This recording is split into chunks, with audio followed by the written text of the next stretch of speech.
श्री हरिशरणं श्री गुरुशरणं श्री गुरुशरणं श्री हरिशरणं श्री लक्ष्मी नारायण भगवान की जय। अश्विनी कृष्ण पक्ष की इंदिरा एकादशी का महात्म्य श्रवण करें। भगवान बोले, हे धर्मराज, अब मैं सब पापों से रक्षा करने वाली नीच योनि को प्राप्त पितरों की अच्छी गति प्रदान करने वाली अश्विनी कृष्ण पक्ष की एकादशी का वर्णन करता हूँ। बहुत समय पहले महिष्मती नगरी में इंद्रसेन नाम का राजा राज्य करता था। एक दिन नारद मुनि ने उनके राज्य में आकर राजा से कहा, तुम्हारे पिता किसी पाप कर्म के कारण नरक में पड़े हुए हैं और यातनाएं भोग रहे हैं। अपने पिता को नरक से छुड़ाकर स्वर्ग में पहुंचाने के लिए आपको अश्विनी मास की कृष्ण पक्ष की एकादशी का व्रत करना चाहिए। राजा ने कहा, मैं अवश्य व्रत करूंगा, कृपा कर इसकी विधि बता दीजिए।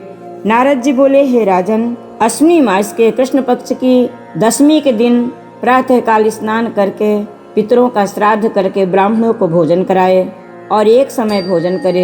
एकादशी को सुबह पवित्र होकर भगवान शालिग्राम की मूर्ति के सामने श्रद्धा से प्रणाम करके प्रार्थना करे कि मैं आपकी शरण में हूँ, मेरी रक्षा करें, मुझ पर प्रसन्न हो। फिर ब्राह्मणों को श्रेष्ठ भोजन करा के दक्षिणा देवे, गौ को बचा हुआ भोजन खिलावे। दिन भर बुरे कर्मों से बचते हुए रात को जागरण करना चाहिए। द्वादशी को फिर ब्राह्मणों को भोजन करा दक्षिणा देवे, बाद में सब परिवार भोजन करे। नारद ऋषि विधि बताकर स्वर्ग को चले गए। राजा ने ऋषि की बताई हुई बात को मान करके इंदिरा एकादशी का व्रत किया, जिसके कारण राजा के पिता नरक को छोड़कर विमान द्वारा स्वर्ग को चले गए। इसलिए संसार में सुखों को भोगते हुए अंत में स्वर्ग जाने की इच्छा वालों को यह व्रत अवश्य करना चाहिए। इस व्रत से पितरों को सद्गति प्राप्त होती है।